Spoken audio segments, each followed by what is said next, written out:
রিফাত সাহেবের সামনে এসে দাঁড়িয়ে বলল, ভুল করে ফেললি, তুই আমাকে ডেকে অনেক বড় ভুল করলি।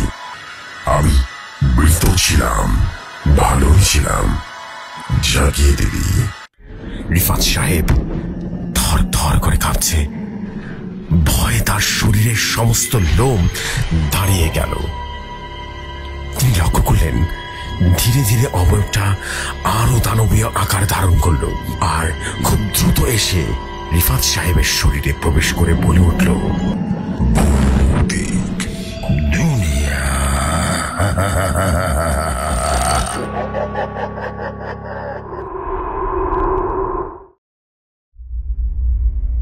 ঘটনা আমার কাছে যেভাবে এসেছে আমি ঠিক সেভাবেই বলছি। আসসালামু আলাইকুম জসির ভাই, আশা করি আপনি ভালো আছেন, ভালোর দলেই আছেন, এবং ভৌতিক দুনিয়ার সকল লিসনার্সগণ আশা করি সবাই ভালো আছেন। আমি নয়ন সরকার আবারও চলে এলাম চায়ের দোকানে ভৌতিক আড্ডা সিরিজের আরো একটি নতুন পর্ব নিয়ে। আশা করছি প্রতিবারের মতোই এবারও হার হিম করা কিছু ঘটনা আশা করছি আপনাদের ভালো লাগবে। তবে চলুন শুরু করা যাক আজকের ঘটনা। আমারও কোনো এক শীতের রাতে চায়ের দোকানে বসে রহিম, সিরাজ এবং রবিন আড্ডা দিচ্ছিল। তারা তিনজন আড্ডা দিলেও তারা বন্ধু রাতুলের জন্য অপেক্ষা করতে লাগলো। চায়ের দোকানে বলল, কি তোমা গো আরেক বন্ধু সে কই? রাতুল ও তো প্রতি রাতে আসে, আজকে ওর হইলটা কি? তখন সিরাজ বলে উঠল, আরে কাকা চিন্তা করেন না, চলে আসবে। এরপর রাতুল চলে আসলো। এরপর বলল, শুনেন এক কাপ চা দেন না। এতক্ষণ ধরে বসে আছিস, তোরা চায়ের অর্ডার দিসনি কেন? বললাম না বাসায় একটু কাজ ছিল। এরপর রহিম বলল, তোর জন্য তো অপেক্ষা করছি, তুই ছাড়া কি ভৌতিক আড্ডা জমে রে? এই চাচা চা দিন না। তখন চায়ের দোকানি কাদের মিয়া বললেন, তাহলে তোমরা চলে এলে, শুরু করো তোমাদের ভৌতিক আড্ডা, শুনি কার ঝুলিতে কি গল্প আছে। এতটুকু বলতে রহিম বলে উঠল, শোনো শোনো শোনো, তোমাদের আজ এমন এক ঘটনা শোনাবো না, তোমরা হতভম্ব হয়ে যাবে, বুঝতে পারলে? কেননা আজকের ঘটনাটা বেশ ভয়ঙ্কর। ভয়ঙ্করের থেকে ব্যাপারটা কি জানো? খুব মর্মান্তিক। তোমরা কল্পনা করতে পারবে না, আজকের ঘটনাটা বেশ অদ্ভুত। সবাই বলে উঠল, ঠিক আছে শোনা না, শুরু করছি তাহলে। চায়ের কাপে চুমুক দিয়ে রহিম প্রথমে নিজের গল্প শুরু করলো। রহিম বলতে শুরু করলো, শোন, আমার গল্পটা কিন্তু সত্যি ঘটনা, বুঝতে পারলি? এমন এক ভয়ঙ্কর ঘটনা যেটা শুনলে তোদের শরীরে কিন্তু শিউরে উঠবে। ঘটনা আমার এক দুঃসম্পর্ক মামার পরিবারে ঘটেছিল। আমার মামা তো ভাই, তার তারেকের লোভ আর কালো জাদুর প্রভাব কিভাবে একটা পুরো পরিবারকে ধ্বংস করে দিয়েছিল তা তোদেরকে বলি, ঠিক আছে? তারেকের বাবা হারুন সাহেব, তিনি ছিলেন গ্রামের একজন সম্মানিত মানুষ। তিনি ছিলেন অত্যন্ত দানশীল এবং খুব ন্যায়পরায়ণ ব্যক্তি। জীবনের অধিকাংশ সময় মানুষকে সাহায্য করেই কাটিয়েছিলেন। গ্রামের গরিবদের তিনি জমি দান করেছিলেন, অনেক এতিমখানায় টাকা দান করতেন। তিনি বিশ্বাস করতেন মৃত্যুর পর এই পৃথিবীতে কোনো সম্পত্তি সঙ্গে নেওয়া যায় না, তাই জীবদ্দশায় যতটুকু সম্ভব মানুষের উপকার করতেন। বয়স হয়ে গেছিল তার, ধীরে ধীরে বুড়ো হয়ে গেলেন। একদিন হলো কি, তিনি তার ছেলেকে ডেকে বললেন, তারেক, আমি সিদ্ধান্ত নিয়েছি আমার মৃত্যুর পর আমার সমস্ত সম্পত্তি এতিমখানায় দান করা যাবে, বুঝতে পারছো? তোমরা নিজেরা তো প্রতিষ্ঠিত, আমার এই সম্পত্তি দিয়ে অনেক গরিব দুঃখীর উপকার করা যাবে। তারেক তো রীতিমতো হতভম্ব হয়ে যায়। সে কখনো ভাবতেই পারেনি যে তার বাবা এমন একটা অদ্ভুত সিদ্ধান্ত নিতে পারেন। পুরো গ্রামের মধ্যে হারুন সাহেব জমি আর সম্পত্তির পরিমাণ ছিল সবচেয়ে বেশি। বিঘা বিঘা জমি একেবারে ভরে ছিল। তারেকের মাথায় তখন একটাই চিন্তা ঘুরপাক করতে থাকে, এই সম্পত্তি এতিমখানায় দান হয়ে গেলে তার ভবিষ্যৎ একেবারে অন্ধকার। সে তার বাবা মার একমাত্র সন্তান, তার তো এই সম্পত্তির উপর অবশ্যই ভাগ তো থাকবে। এবং সে প্রচন্ড আশা ছিল, যদিও সে অনেক টাকার মালিক। সত্যি কথা বলতে তারেক নিজেও কোটিপতি ছিল, অনেক অনেক সম্পত্তির অধিকারী ছিল, সে এমনিতে প্রতিষ্ঠিত হয়েছিল। কিন্তু যত দিন গড়াতে থাকলো না, তারেকের মধ্যে লোভ আর লালসার গভীর হতে থাকতো। ওই যে বলে না, একলা মস্তিষ্ক শয়তানের কারখানা। ও একা থাকতো, ওর শয়তান ওকে পেয়ে বসছিল। সে কোনোভাবে মেনে নিতে পারলো না যে সে তার বাবা এত বড় সম্পত্তি এতিমখানায় দিয়ে যাবেন। সে বারবার তার বাবাকে বোঝানোর চেষ্টা করে, বারবার বলে, বাবা এতিমখানায় দান করার কি দরকার, আমি তো তোমার সন্তান, একমাত্র সন্তান, এই সম্পত্তি আমারই প্রাপ্য। কিন্তু হারুন সাহেব ছিলেন নীতিবান মানুষ, তিনি কোনোভাবে তার সিদ্ধান্ত বদলাননি, বরং ছেলেকে বকাঝকা করলেন আর বলেন, তোমার লোভের কোনো সীমা নেই, তুমি কত টাকা কামিয়ে করেছো, সবসময় শুধু কামিয়ে করেছো, দেখো তুমি এখন কোটিপতি একটা ছেলে, তোমার আবার কিসের লোভ? আমি তোমার ভবিষ্যৎ ভেবে তোমাকে পড়াশোনা করেছি, প্রতিষ্ঠিত করেছি, এখন তুমি অনেক প্রতিষ্ঠিত, এখন এই সম্পদ দিয়ে আমি সমাজে কল্যাণ করতে চাই, এতে তোমার আপত্তি থাকার কথা না, তোমার আমার সাথে নিজের সম্পত্তি অবশ্যই বিলিয়ে দেওয়া উচিত, এটাই করা উচিত। কেননা বেঁচে থাকতে তো তুমি এই সম্পত্তি ভোগ করতে পারো, কিন্তু মৃত্যুর আগে তোমাকে অবশ্যই কোনো না কোনো কিছু করে যেতে হবে, কেননা তোমার মাধ্যমে যদি অন্য মানুষ উপকৃত হয়, আল্লাহ তাআলা তোমাকে অবশ্যই জন্য রেখে দিবে, তাই নয় কি? তারেক তার মনে রীতিমতো রাগ আর হতাশা নিয়ে জ্বলে উঠল। সে ঠিক করলো কোনোভাবে বাবার এই সিদ্ধান্ত কার্যকর হতে দেবে না।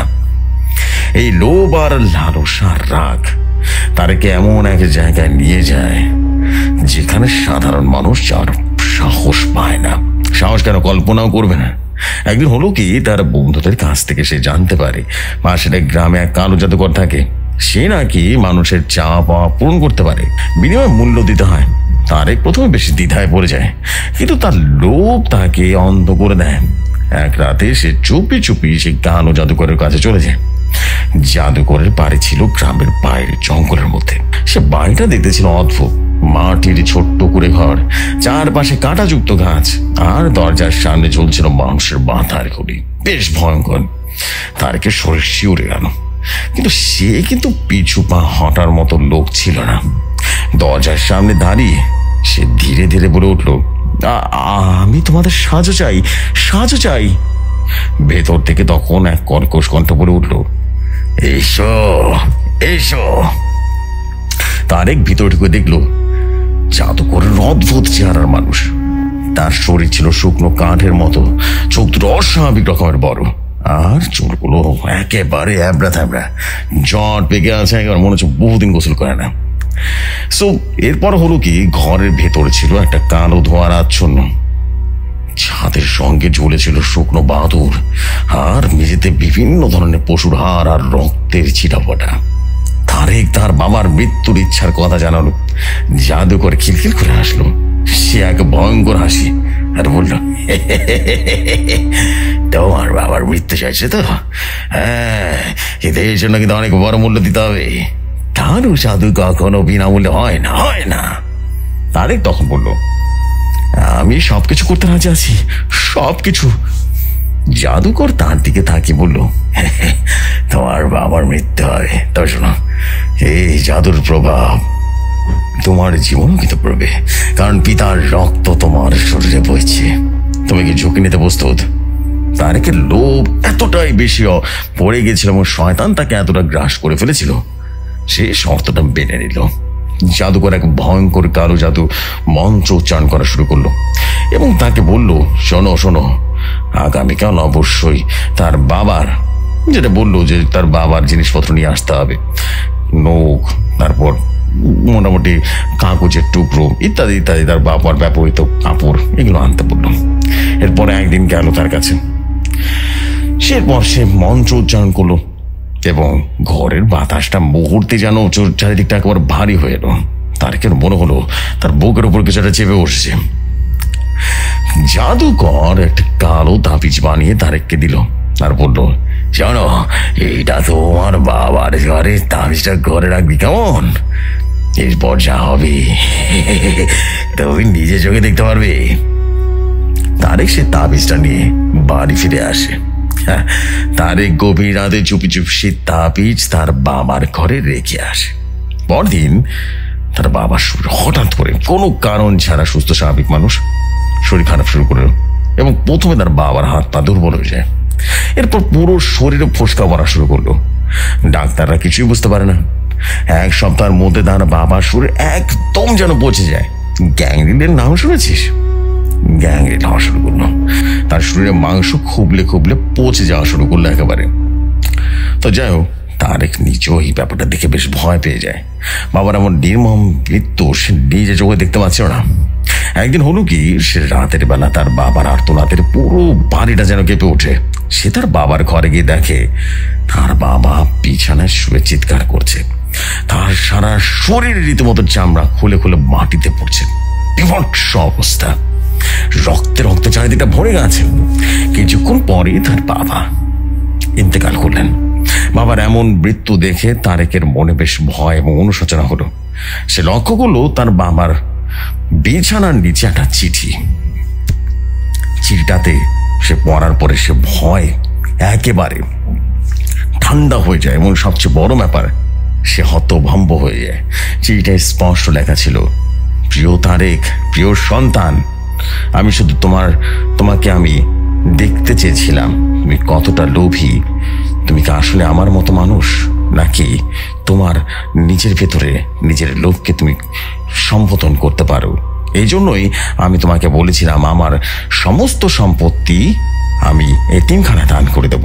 কিন্তু সত্যিটা কি জানো, সমস্ত সম্পত্তি তোমার নামে হুল করা দেওয়া আছে। আমি আর কতদিন বাঁচবো? আমার মৃত্যুর পর তুমি আমার সম্পত্তি দেখাশোনা করবে। এই সম্পত্তিগুলো তুমি তোমার মতো করে এতিমখানায় দান করবে। কিছু পরিমাণ তুমি তোমার নিজের জন্য ইউজ করবে, আর কিছু পরিমাণ আল্লাহর নামে দান করবে। এভাবে করে একটা চিঠি দেয়া ছিল। এইটা দেখে তারেক হতভম্ব হয়ে যায়। সে কি করে বুঝে উঠতে পারছিল না। সে পাগল হয়ে যায়, মরিয়া হয়ে যায়। এটা কি করলো সে? এইটা কি করলো সে? নিজের বাবাকে হত্যা করে ফেললো। অথচ সে নিজের মামা তার নিজের নামে অর্থাৎ তারেকের নামে সমস্ত সম্পত্তি উইল করে রেখেছিল। তাকে জাস্ট টেস্ট করছিল, তার ব্রেইনে কতটুকু শয়তান আছে, তার কতটুকু লোভ আছে, এটা পরিমাপ করার চেষ্টা করেছিল। কিরে দুনিয়া রে! কিন্তু ঘটনা কিন্তু এখানে শেষ না। তারেক ওই ঘটনার পর, ওই চিঠি পড়ার পরে রাত আর ঘুমাতে পারে না। সে প্রায় অনুভব করতো সে তার বাবা তাকে অনুসরণ করছে। স্বপ্নে দেখতো তার বাবার পচা কলা শরীর তার দিকে এগিয়ে আসছে। তার বাবা মুখ থেকে শুধু একটাই কথা বলছে, তুই এটা করতে পারলি বাবা? তুই এটা করতে পারলি? আমাকে মেরে ফেললি সামান্য সম্পত্তির জন্য, যেটা তোর নামে উইল করা ছিল। আরে বোকা, তুই বাবা কেউ মেরে ফেললি আমাকে। এরকম একটা কথা সে শুনতো। বিভৎস স্বপ্ন দেখে সে কেঁদে উঠতো বারবার। তার চিৎকার করে ঘুম থেকে উঠে পড়তো। একটা সময় হলো কি, সে মানসিকভাবে আরো বিপর্যস্ত হয়ে পড়লো। মোটামুটি 1 দিন, 2 দিন, 3 দিন, 7 দিন, 20 দিন পর্যন্ত চলে যায়। তারেকের অবস্থা দিন দিন অবনতি হতে থাকে, খুব অবনতি হতে থাকে। এরপরে কোনো একদিন তারেকের এক বন্ধু তার সাথে দেখা করতে আসছিল। দেখা করতে আসে, দেখলো যে পুরো বাসাটা, মানে তারেকের বাসা সম্পূর্ণ একদম ভেতরে থেকে একেবারে বন্ধ। অনেক ডাকাডাকি করে কোনো লাভ হয়নি। যখন সবাই রীতিমতো ডাকাডাকি করলো না, তখন একটা সময় দরজা ভেঙে ভেতরে ঢুকতে বাধ্য হলো। দরজা ভেঙে দেখলো তারেক মৃতদেহ তার ঘরে পড়ে আছে। মানে সে ফ্যানের সঙ্গে ঝুলে আত্মহত্যা করেছে। সে আরে বেদনা নিতে পারেনি এবং সে একটা চিঠি করে লিখেছিল, আমার মৃত্যুর জন্য এবং বাবার মৃত্যুর জন্য আমি নিজেই দায়ী। ঘটনা এখানেই শেষ। কেমন লাগলো? রহিম গল্প শেষ করে বলল, তারেকের লোভ আর কালো জাদুর প্রভাব শুধু তার বাবাকেই নয়, তাকেও ধ্বংস করে দিয়েছিল। লোভ মানুষকে কোথায় নিয়ে যেতে পারে, এই ঘটনাটা তার সবচাইতে বড় উদাহরণ। তার থেকে বড় কথা, লোভ কিন্তু তৈরি হয় শয়তান থেকে। শয়তানকে কখনো প্রশ্রয় দিতে নেই। শয়তান তোমাকে ওয়াসওয়াসা দেবে, শয়তান তোমাকে দিয়ে এক্সিকিউশন করাবে না। এক্সিকিউশন তোমার নিজেকেই করতে হয়। তাই শয়তান থেকে দূরে থাকতে হলে লোভ করা যাবে না। আর আরেকটা কথা, কালো জাদু কখনো ভালো কিছু করতে পারে না, শুধু ধ্বংসই ডেকে আনে। রহিমের গল্প শেষ হলে সবাই যেন চুপচাপ হয়ে যায়। চায়ের দোকানে পিন পতন নীরবতা, একদম যেন সবাই ঠান্ডা হয়ে গেছে। দোকানদারের চোখে পানি। রহিমের গল্পের ভয়াবহতা চারিদিকে যেন সবাইকে স্তব্ধ করে দিয়েছিল। এই গল্প শুনে সবাই হতভম্ব হয়ে যায়, এমনকি সবাই যেন একবারের জন্য আর কোনো কথাই বলতে পারছিল না। সব নীরবতা ভেঙে সিরাজ বলে উঠল, তোর গল্পটা তো খুব ভয়ঙ্কর রে, খুব খারাপ লাগছে বুঝলি। ঠিক এরকম একটা সিমিলার স্টোরি না, বাট এই স্টোরিটা আমি শুনেছিলাম আমার গ্রামের এক দাদুর কাছ থেকে বুঝলি। এটা কিন্তু খুব মর্মান্তিক একটা ঘটনা, অনেক মনোযোগ দিয়ে শুনবি তোরা, নাহলে কিন্তু ঘটনা কিছু বুঝতে পারবি না। তো যাই হোক, শুরু করছি।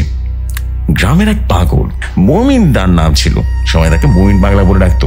খুবই নিরীহ একটা ছেলে। সে ডাস্টবিন পরিষ্কার করতো আর গ্রামের ছোটখাটো কাজ করতো।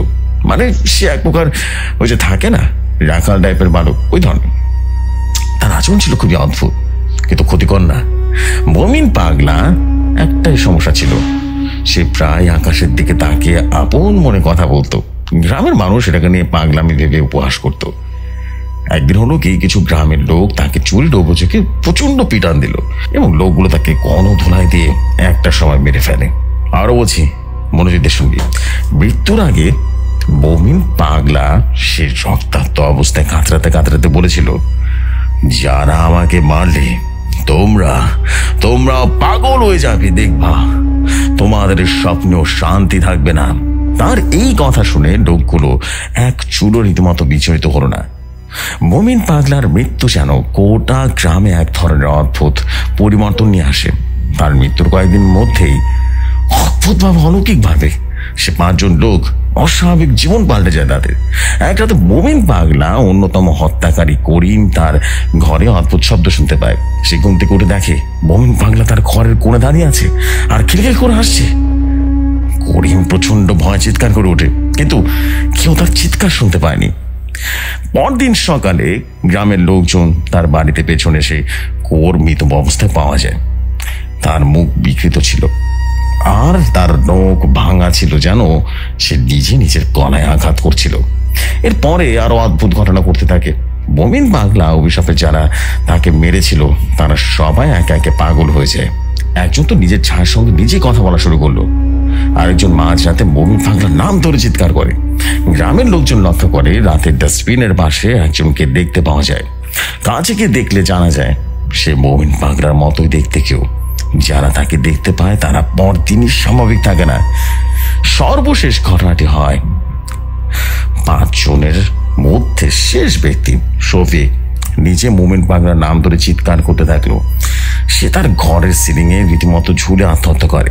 গ্রামের লোকজন বিশ্বাস করে মমিন পাগলা সত্যি অভিশাপ নিয়ে গেছে।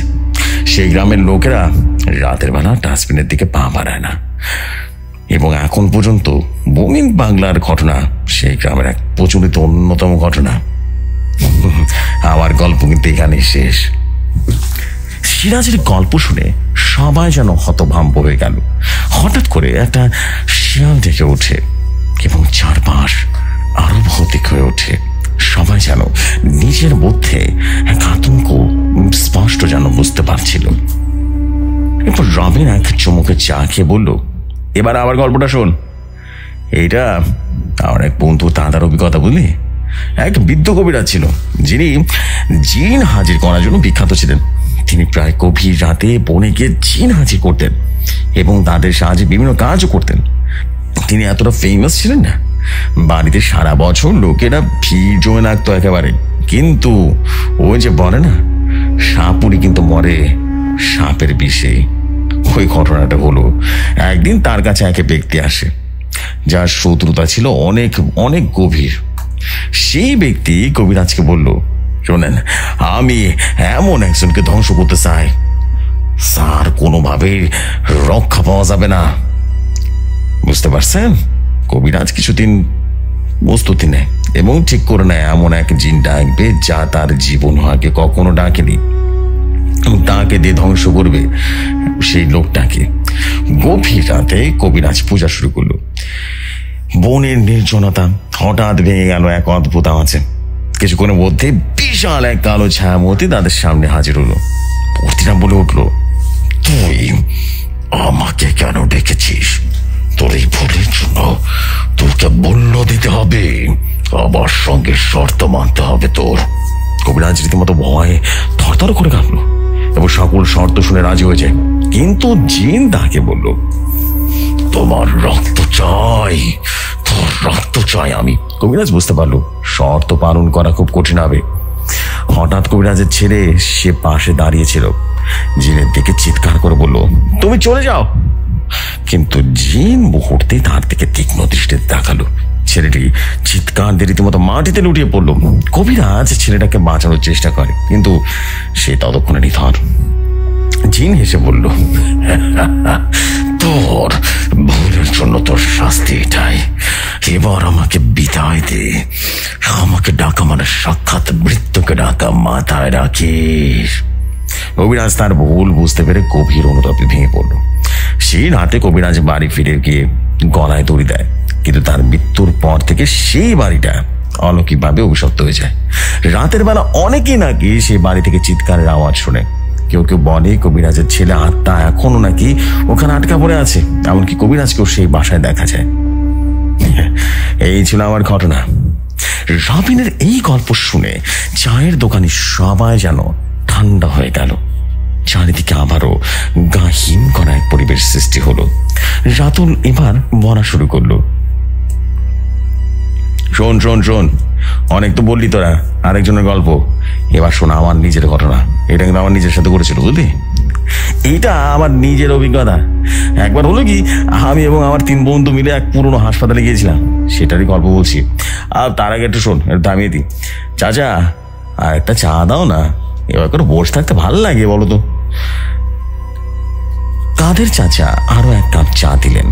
এরপর রবিন বলা শুরু করলো, শোনো, হাসপাতালটি ছিল পুরোপুরি পরিত্যক্ত, চারপাশে কাছে ঘেরা আর বড় বড় জানালা ভাঙা। ভেতরে ঢুকতে একটা গন্ধ নাকি আসে, পচা গন্ধ। আমরা রীতিমতো ভয় পেয়ে গেছিলাম এবং ভয় ভয়ে এগিয়ে গেলাম। হাসপাতালের করিডোরে সেই দেওয়ালে ফাটা রক্তের দাগ দেখা যাচ্ছিল। হঠাৎ আমরা শুনতে পেলাম দূর থেকে অপারেশন থিয়েটারের দরজাটা খোলা, এবং কৌতূহল এবং ভয় মিশে আমরা এগিয়ে গেলাম। দেখতে তো হবে কি হচ্ছে। অপারেশন থিয়েটারে একটু উঁকি মেরে দেখলাম সেখানে টেবিলে একটা লোক শুয়ে আছে, তার শরীরে ঢাকাটা সাদা চাদরে, আর চারপাশে লাল লাল আলো জ্বলছে। আমরা পেছনে ঘুরতে যাব, এমন সময় দরজা বন্ধ হয়ে গেল। আমরা রীতিমতো ভয়ে আতঙ্কে চিৎকার করলাম, তো বাইরে থেকে কোনো সারা শব্দ পেলাম না। হঠাৎ সাদা চাদরের নিচে থাকা শরীরটা উঠে বসে, আর তার বুক থেকে রাখা ছিল, কিন্তু তার হাত দুটি ছিল খুব অস্বাভাবিক লম্বা এবং কঙ্কালের মতো। আমাদের দিকে এগিয়ে আসতে আসতে সে বলে উঠলো, তোমরা এখানে কি করতে এসেছো? তোদের কি মরণের ভয় নেই? আমরা রীতিমতো আতঙ্কে ভয় পেয়ে গেলাম। আমার এক বন্ধু সোহেল দৌড়ে দরজার সামনে চলে আসলো। দরজাটা খোলার চেষ্টা করতেই সে হঠাৎ ছিটকে পড়ে গেল, আর তার মুখ ফ্যাকাশ হয়ে গেল। আর সে চিৎকার করে বলতে লাগলো, ওরা এসে গেছে রে, ওরা আমাদের নিয়ে যাবে। আমরা আর এক মুহূর্ত দেরি করলাম না, জানালার দিকে ছুটে গেলাম। কোনো জানালার কাঁচ ভেঙে একদমতো আমাদের হাতে বের হলাম, এবং বাইরে এসে দেখি সোহেল মাটিতে নিস্তেজ হয়ে পড়ে আছে। আমাদের আরেক বন্ধু তাকে জাগানোর চেষ্টা করলো, কিন্তু কোনো লাভ হলো না। পরদিন সকালে সোহেল জ্ঞান ফেরার পর আমাদের বলে উঠলো, আমাদের কখন সেখানে যাওয়া উচিত হবে না রে। আমি ওর চোখ দেখেছি, তারা আমাদের ছায়ার মতো পিছু নিয়েছে। সেই হাসপাতালে কিন্তু এখনো দাঁড়িয়ে আছে, বুঝলি? কিন্তু আমরা আর কখনো সেখানে যাইনি। এটা কিন্তু সত্যি ঘটনা, যদিও ছোট ঘটনা, কিন্তু এরকম ঘটনা ভূতের খপ্পরে আমরাও পড়েছি। স্থানীয় মানুষরা বলে সেই হাসপাতালে কেউ ঢুকলে নাকি আর কেউ ফিরে আসে না। আমার তো ভাগ্য ভালো যে গল্প এখনো শোনাচ্ছি তোদেরকে। সবাই যখন নিজেদের গল্প বলে চুপ হয়ে যায়, তখন দোকানি কাদের মিয়া বললেন, তোমাদের এই ভয়ঙ্কর ঘটনা শোনায় তাহলে? হ্যাঁ, এটা আমার নিজের জীবনে ঘটে যাওয়া ঘটনা। এক রাতে হলো কি, আমি নদীর ধারে মাছ ধরছিলাম। রাত গভীর হলে আমি লক্ষ্য করলাম নদীর পানি থেকে একটা হাত বেরিয়ে আসছে। আমি ভেবেছিলাম এটা কোনো মানুষ অথবা সাহায্যের জন্য করছে, বুঝতে পারলে, ডাকছে অথবা। কিন্তু যখন কাছে গেলাম না, সে দেখি রাতের অন্ধকারে কোনো শরীর নেই। হঠাৎ একটা পিশাচের মূর্তি আমার সামনে তাকে বলল, তোমার মাছ আমাকে দিয়ে যাও। তার চোখগুলো লাল ছিল এবং শরীরে মানুষের মতো, মুখটাও যেন পচা। হ্যাঁ, এবং সে মাছটা নিয়ে চলে যায়।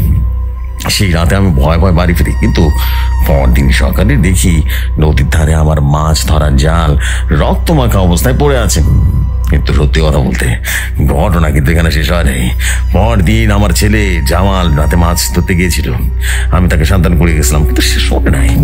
মাঝ রাতে ঘুম ভেঙে দেখি জামাল এখনো ফেরেনি। দৌড়ে নদীর দিকে যায়, আর সেখানে গিয়ে দেখি পিশাচটা জামালের গলায় নখ বসিয়ে রক্তপান করতেছে। আমি চিৎকার করে এগিয়ে যাই, ততক্ষণে পিশাচটা অদৃশ্য হয়ে যায়। জামাল আমার চোখের সামনে মারা যায়, আমি তাকে বাঁচাতে পারি নাই। সেদিন থেকে আমি আর কখনো রাতের বেলা নদীর মাছ ধরতে চাইনি। তবে এরপর একদিন গভীর রাতে আমি দোকানে গেছিলাম, আচমকা দোকানের জানালা থেকে একটা ছায়া আমার দিকে উকি দিল। তার চোখ ছিল লাল, মুখ ছিল বিকৃত। আমি বুঝতে পারলাম পিশাচটা আমাকে বলতেছে।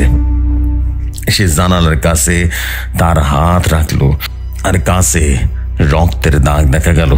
আমি আতঙ্কে দোকান বন্ধ করে পালালাম। পরদিন সকালে দোকানের দরজার সামনে একটা মৃত মাছ পাওয়া যায়, আর তার গায়ে লেখা ছিল, আমার পেট ভরে নাই। চায়ের দোকানের এই আড্ডা এবং ভয়ঙ্কর অভিজ্ঞতা হয়ে ওঠে। প্রত্যেকেই ভয়ে আচ্ছন্নে চুপচাপ হয়ে ধীরে ধীরে চায়ের বিল মিটিয়ে বাড়ি ফিরে যায়। জেফরি ভাই, এই ছিল আমার লেখা চায়ের দোকানে ভৌতিক আড্ডা সিরিজের 4 নম্বর পর্ব। কেমন হয়েছে কমেন্ট করে সবাই জানাবেন। আপনাদের ইন্সপিরেশন পাইলে বা আপনাদের অনুপ্রেরণা পেলে আরো নতুন গল্প লিখতে আনন্দ পাবো। তাই আমাকে বেশি বেশি করে আনন্দ দিবেন, আমাকে অবশ্যই বেশি করে জানাবেন যে কেমন লাগছে। আসলে যদি ভালো লাগে অবশ্যই কথা দিচ্ছি এমনই ঘটনা প্রতি সপ্তাহে পাবেন। এখনের মতো এখানে বিদায় নিচ্ছি। আসসালামু আলাইকুম। আমি নয়ন সরকার বলছিলাম।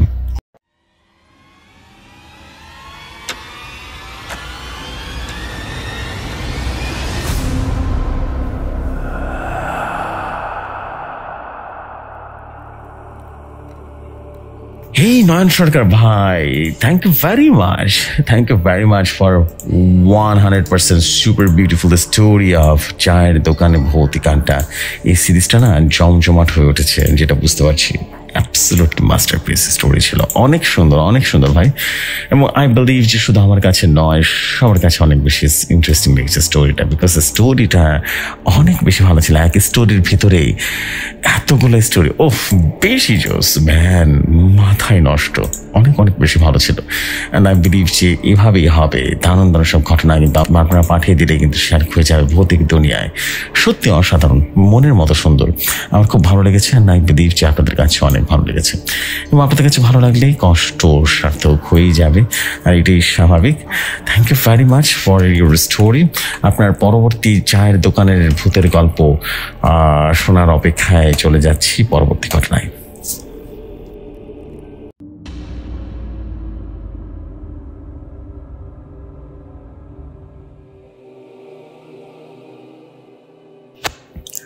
ঘটনাটা আমার কাছে যেভাবে এসেছে আমি ঠিক সেভাবেই পড়ছি।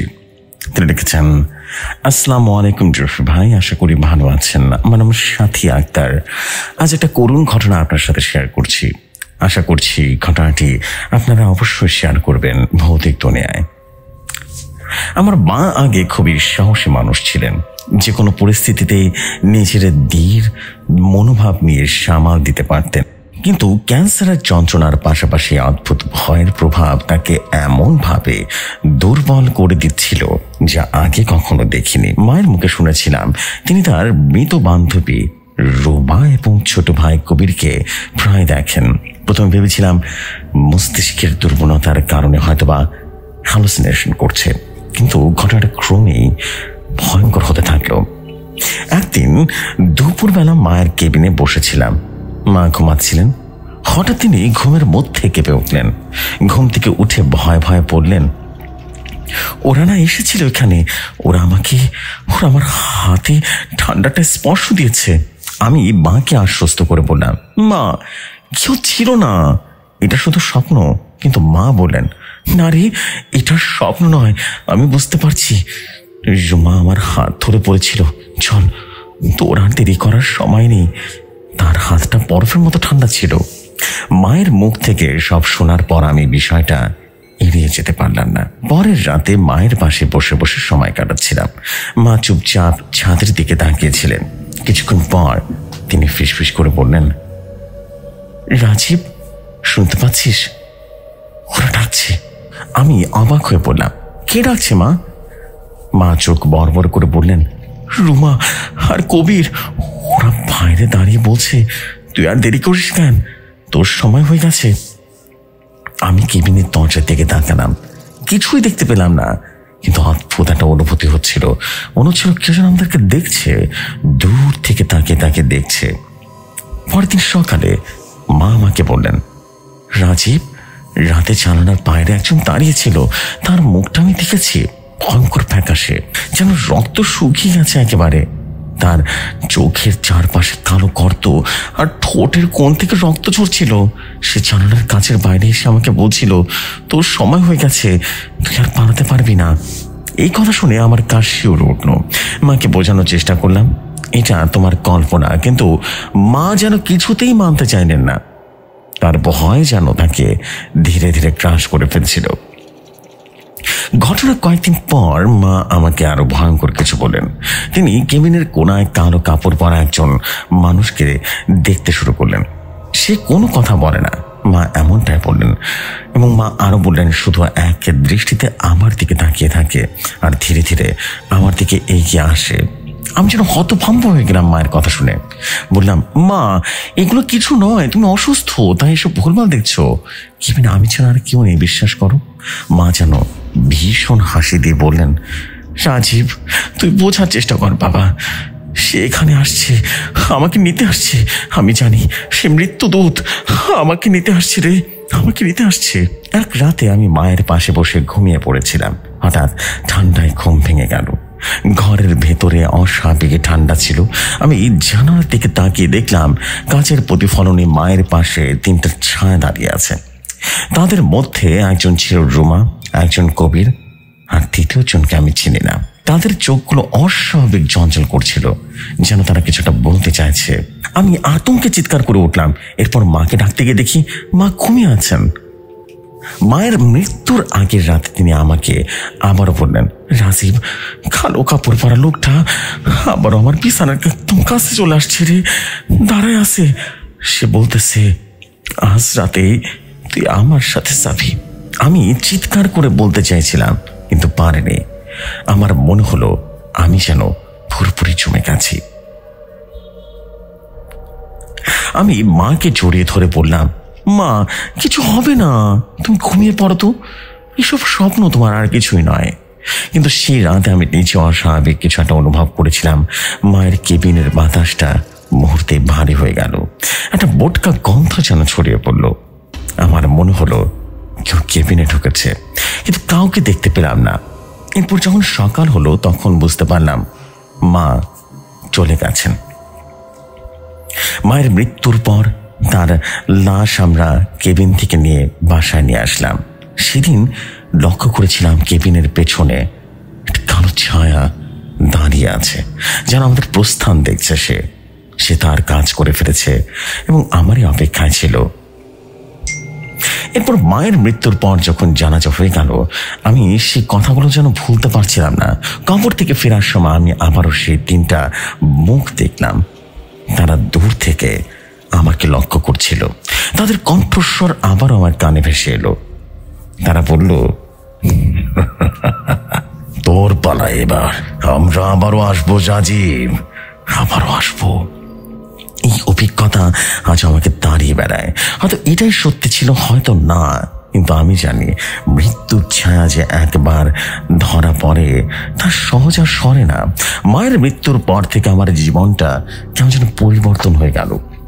সেই তিনটা মুখ, তাদের ভয়ঙ্কর উপস্থিতি আর মায়ের বলা প্রতিটা কথা আমাকে প্রতিদিন করে করে খেতে শুরু করলো। আমি দিনের বেলায় স্বাভাবিক থাকার চেষ্টা করেছিলাম, কিন্তু রাত হলেই সে মুখগুলো থেকে চোখের সামনে ভেসে উঠত। ঘরের অন্ধকার কোণায় যেন তার লুকিয়ে আছে, অপেক্ষায় আছে আমাকে নেওয়ার জন্য। মায়ের মৃত্যুর পরের কয়েকদিন আমি খুব দুর্বল আর ক্লান্ত বোধ করছিলাম। মনে হচ্ছিল সবসময় কেউ আমাকে অনুসরণ করছে। কখনো আমার পেছনে নিঃশব্দে পদশব্দ শুনতে পেতাম। মাঝরাতে দরজার চাবির ছিটকিনের আওয়াজ বা জানালায় কারো নখ খসখসানি আমাদের পাগল করে তুলছিল। এক রাতে আমি যখন ঘুমানোর চেষ্টা করছিলাম, হঠাৎ অনুভব করলাম কেউ আমার বিছানার পাশে দাঁড়িয়ে আছে। ঘরের বাতি জ্বালিয়ে দেখলাম কেউ নেই সেখানে, কিন্তু অদ্ভুত এক শীতল অনুভূতি চারপাশে যেন ঘিরে ধরল। এরপর থেকে আমি প্রতিনিয়ত অদ্ভুত এক স্বপ্ন দেখতাম। স্বপ্নে আমি দেখতাম আমি একটা অন্ধকার ঘরে বন্দী। সেখানে মা বসে আছেন, কিন্তু তার চেহারা বিকৃত। তিনি ঠোঁটের একটা কোণে একটা অদ্ভুত হাসি নিয়ে বলছেন, তোর পালা এসে গেছে রাজীব, তুই আর পালাতে পারবি না। তার পেছনে সে 3টা জিন, তারা সবাই আমাকে একসাথে ডাকতে থাকে। ডেকে উঠলেও সে দুঃস্বপ্ন ভীতি থেকে মুক্তি পেতাম না। ঘরের প্রতিটা ছায়া, বাতাসের প্রতিটা ছাপ আমাকে মনে করিয়ে দিত তারা ফিরে এসেছে। এক রাতে আমি ঘুমানোর চেষ্টা করছিলাম, হঠাৎ করে আমার ফোনের স্ক্রিনটা জ্বলে উঠল।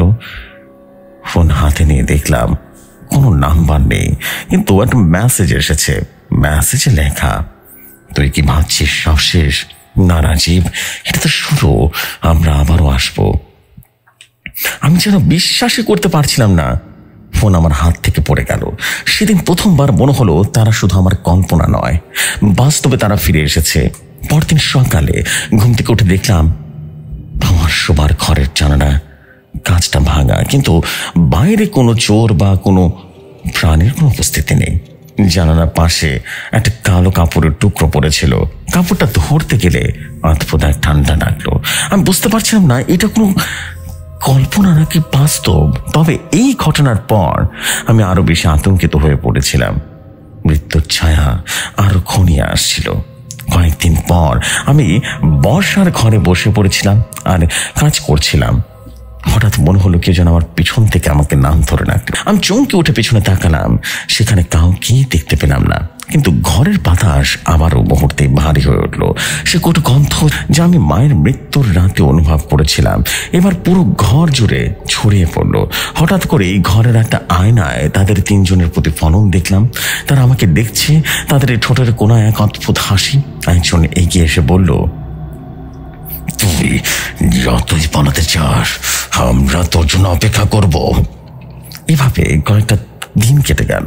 আমি এক রাতে সিদ্ধান্ত নিলাম এই ঘটনার শেষ হওয়া দরকার। স্থানীয় একজন ইমাম সাহেবকে ডেকে সমস্ত ঘটনা খুলে বললাম।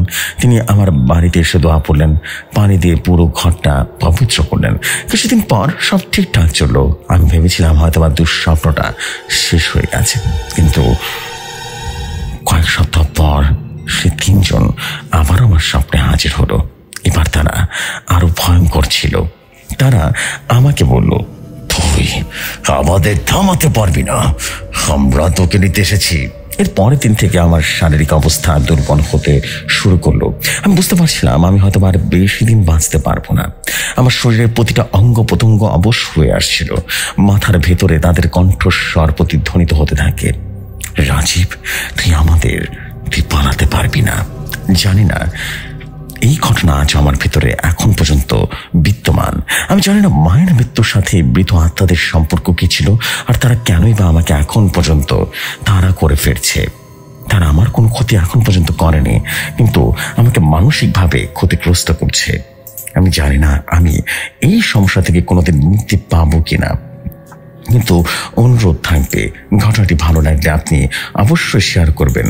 সবারই জানা উচিত এমন ঘটনাও ঘটে। এই ছিল ঘটনা, ভালো লাগলে শেয়ার করবেন। আসসালামু আলাইকুম। আমি সাথী আক্তার ঘটনাটি কালেক্ট করেছি রাজীব ভাইয়ের কাছ থেকে। থ্যাংক ইউ সো মাচ সাথী আপু, এবং রাজীব ভাইয়ের ঘটনাটা সত্যি অনেক বেশি ভালো ছিল। And I hope everyone just like your story. অনেক সুন্দর একটা স্টোরি ছিল মাশাআল্লাহ। অ্যান্ড আই বিলিভ যে শুধু আমার কাছে নয়, সবার কাছে ঘটনা অনেক অনেক অনেক অনেক বেশি ইন্টারেস্টিং এবং একই সাথে দারুণ রকম এনজয় করেছে সবাই। বিকজ স্টোরির ঘনত্ব, স্টোরি রাইটিং অল ওভার বেশি জোস ছিল, সব কিছু অনেক বেশি জোস ছিল। থ্যাংক ইউ ভেরি মাচ আপু, আপনার পরবর্তী ঘটনার অপেক্ষায় থাকলাম। সো আর দেখতে দেখতে কিন্তু ফাইনালি কিন্তু আমরা এপিসোডের শেষ পর্যায়ে চলে এলাম, এবং আমাদের আরও একটা এপিসোড কিন্তু শেষ করে ফেললাম। 305তম এপিসোড শেষ করে ফেললাম। বাই দ্য ওয়ে, আপনাদেরকে একটা কথা বলতেছি, ভৌতিক দুনিয়া কিন্তু 31st নাইটে একটা এপিসোড আসছে আপনাদের জন্য। ইসমাইল জিনের ঘটনা থাকবে সেখানে এক্স্যাক্টলি, এবং আশা করছি দারুণ কিছুই আপনাদের জন্য নিয়ে আসবো সেদিন, এবং আপনাদের অপেক্ষায় থাকবো ইনশাল্লাহ। সেই দিন হবে ভয়ঙ্কর এক রাত। সো এখনকার মতো চলে যাচ্ছি, 31st নাইটে কিন্তু অবশ্যই কথা হবে, কালকের এপিসোডেও দেখা হবে। ততক্ষণ সবাই ভালো থাকুন, সুস্থ থাকুন। আসসালামু আলাইকুম, শুভরাত্রি সবাইকে।